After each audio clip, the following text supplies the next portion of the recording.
What we know about the Apalachee High School shooting victims. 2 students and 2 teachers were shot dead at the high school in Winder, Georgia.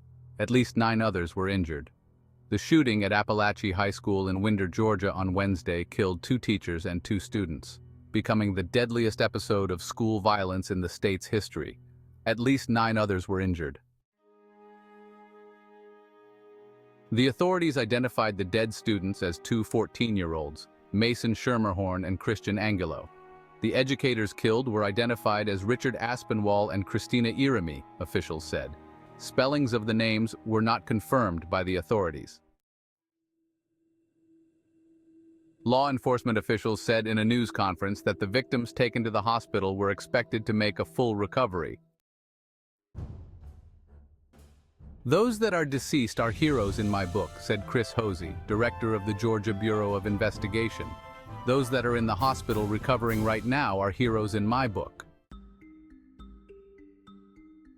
4 people were killed in a mass shooting at Apalachee High School in Winder, Georgia on Wednesday morning. They have been identified as Mason Schermerhorn, a 14-year-old student, Christian Angulo, a 14-year-old student, Richard Aspinwall, a teacher, and Christina Irimie, a teacher. The school's website shows the 2 adults were both math teachers, and Aspinwall was also an assistant football coach. What we know so far: 2 14-year-old students and 2 teachers were killed in a mass shooting at Apalachee High School in Winder, Georgia.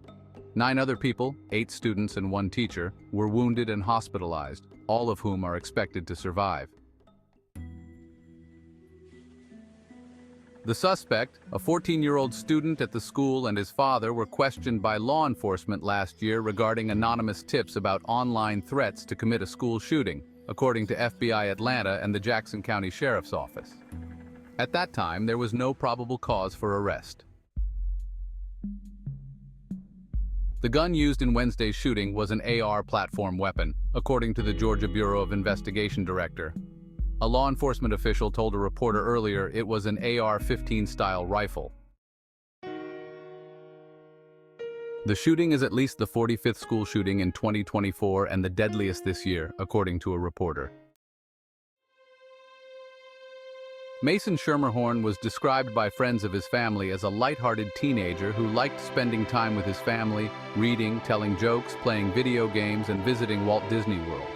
He had recently started at the school. "He really enjoyed life," said Doug Kilburn, 40, a friend who has known Schermerhorn's mother for a decade. "He always had an upbeat attitude about everything." Louis Briscoe, a co-worker and friend of Schermerhorn's mother, said the boy and his family were looking forward to an upcoming vacation there. When Mr. Briscoe learned about the shooting at the high school in the afternoon, he called Schermerhorn's mother to ask if everything was okay. She told him, "Mason's gone." "My heart just dropped," said Mr. Briscoe, 45. He added, "Nobody should have to go through this type of pain."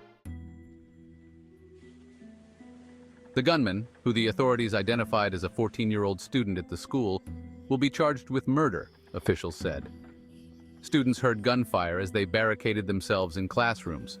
The shooting has shaken residents in Winder, which has about 18,000 residents and is roughly 50 miles northeast of downtown Atlanta. At the high school, Miss Irimie and Mr. Aspinwall were math teachers. Mr. Aspinwall was also the football team's defensive coordinator. David Phoenix, a math special education teacher and the school's golf coach, was injured during the shooting. Katie Phoenix, his daughter, said in a Facebook post on Wednesday that he was shot in the foot and hip, shattering his hip bone.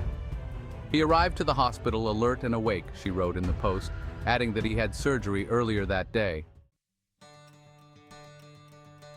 Water, sports drinks, and granola bars. How neighbors offered help after Georgia school shooting, from CNN's Michelle Krupa in Winder. When they didn't know what else to do, they set up a table with goldfish crackers and 2 kinds of blue Gatorade. Chris Comfort had heard the sirens rushing after 10 a.m. local time toward Apalachee High School and the middle school and preschool just beside it. Then the news started to trickle out, on text chains, local news, and from reporters about gunshots at the high school, kids in lockdown. Helicopters soon swirled overhead. By noon, ordinary cars and trucks and SUVs had started lining up on Heyman Morris Road, the one main artery to and from the campus. But they moved at a crawl, brake lights bright red. Some turned onto Comfort Side Street, then parked 2 cars deep. Others, unwilling to face the gridlock, started passing by on foot, trudging a mile, often more, under a beating sun in hopes of confirming their worst fear wasn't real. By mid-afternoon, neighbors had been bringing waters and snacks for hours. They had water, sports drinks, granola bars, applesauce packs, cheese and peanut butter crackers, gummies, and cold cubed watermelon. They worked in shifts to hand it out mostly to the walkers, but also to drivers who crept by on the road. One neighbor, only identified as Chris, was with her 15-year-old daughter, Jo, a homeschooled 10th grader who hangs out with lots of kids from the neighborhood, sports, and church who go to Apalachee High. Thank you for watching our video. Like, share, and subscribe to our YouTube channel. See you very soon.